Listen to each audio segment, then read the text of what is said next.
Let's take a look at the Carlos Alcaraz serve from 2022 at the US Open versus 2025. Really cool to see how even after winning a Grand Slam and being number one, he has made some adjustments and continued to improve. So let's take a look at it in slow motion and then we'll break it down.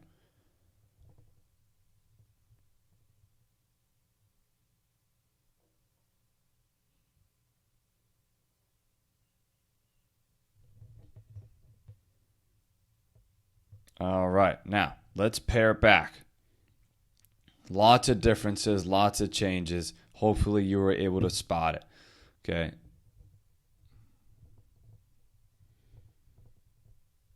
Now, here we are.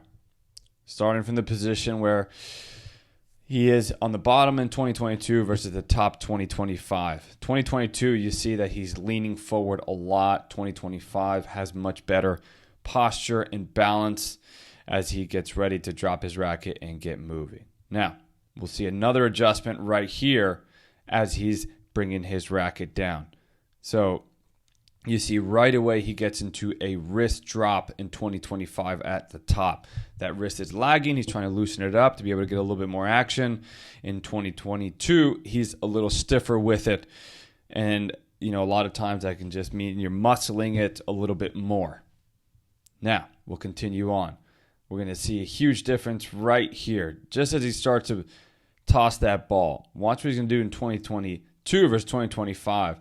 In 2022, he's bringing his right arm with his left arm. In 2025, he is pulling that right elbow back to try to get into that trophy position as soon as possible. So by being able to get there sooner, he's going to be a lot more balanced. Okay, so watch it. He's going to get there. He's going to get there nice in time. Good little back arch. 2022, look how far out that racket is versus 2025. I mean, look at that. Huge difference in how he's bringing his racket to trophy position. Let's get to 2022. Focus on the bottom. So look how long it's going to take for him to get into that trophy position and how long he's maintaining that elbow in the incorrect position. And we're going to see at the last second, he finally gets it there. But it takes him a lot longer to get there. And we're going to see like a little, just kind of like a little bit of a hitch. It's a little bit uncomfortable if you were to ever throw a ball like that. That's not the best way to throw a ball, right? So it's a lot more that he needs to time to be able to hit that serve properly.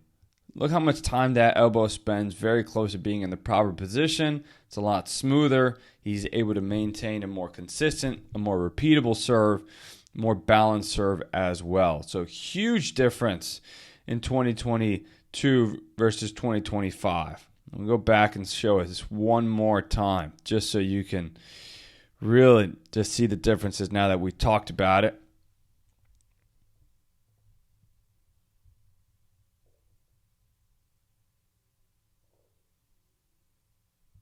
How much longer it takes for him to get into that proper service motion. Everything just takes a lot longer.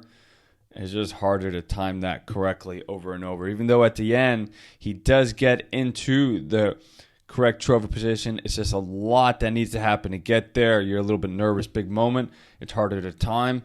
But the bigger thing is how cool is it that even after winning a slam, being number one in the world, he still wanted to get better, improve his serve even more, and has won more Grand Slams.